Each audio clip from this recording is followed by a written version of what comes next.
আগামী সোমবার থেকে বাজেট সেশনের দ্বিতীয় অধ্যায় শুরু হচ্ছে এবং সেখানে সবথেকে ইম্পর্ট্যান্ট হচ্ছে removal of speaker Om Birla. ভারতের অপোজিশন দলগুলি একসঙ্গে মিলে স্পিকার ওম বিড়লার বিরুদ্ধে রেজলিউশন আনতে চলেছে। বাজেট সেশনের প্রথম বৈঠকে লিডার অব অপোজিশনকে তিনি বলতে দেননি।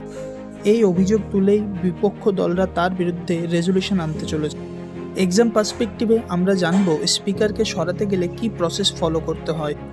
প্রথমত জানতে হবে এই প্রসেস আমাদের সংবিধানের 94C ধারা অনুযায়ী নিয়ে আসা হয়। প্রায় 14 দিনের একটা নোটিশ দিতে হবে এবং সেই নোটিশে 50টা মেম্বারকে সই করতে হবে। দেন রেজলিউশনটা লোকসভায় পেশ করা হবে এবং ইফেক্টিভ মেজরিটির সাহায্যে পাশ করতে হবে। ইফেক্টিভ মেজরিটি অর্থাৎ টোটাল যে সিট 543, সেখান থেকে যতগুলো ভ্যাকেন্সি আছে সেটা মাইনাস করে সেটাকে 2 দিয়ে ভাগ করে +1। এই প্রসেস চলাকালীন স্পিকার কিন্তু প্রিসাইড করতে পারবেন না, ডেপুটি স্পিকার প্রিসাইড করবেন। পাস হয়ে গেলে তিনি